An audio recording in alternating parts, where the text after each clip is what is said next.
All right, Jonathan, so you're a new Pacific franchise owner. What brought you into owning a Pacific Lawn Sprinklers franchise?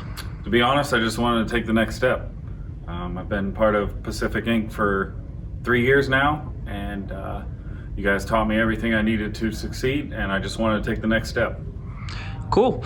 And you just completed your initial 3-day training for your new franchise here. You've been doing irrigation for a little while now, a couple years, about 6 years. So what new things did we give you during the training? Well, the presentation of everything is fantastic, especially for those that are new to irrigation, but I still picked up a lot of good things, especially the new concepts with the tablets, a lot of landscape lighting and drainage information that I was lacking before, some tips and tricks that you learn in the irrigation field for some of the experienced guys.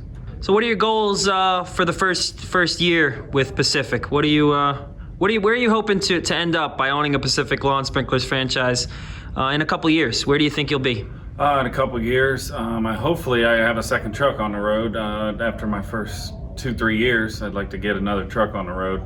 But this year, I'm just looking to get my feet wet, dive head first, and make a lot of money. All right, cool. Any words of advice you'd give to anyone right now, possibly thinking about coming to one of our trainings or anything? Would you recommend us, or would you give it? Do it. Absolutely. Just come in. You'll learn a ton of stuff from a lot of experienced guys. All right, cool. All right, Jonathan, thank you, and good luck this year with your new franchise. Thank you.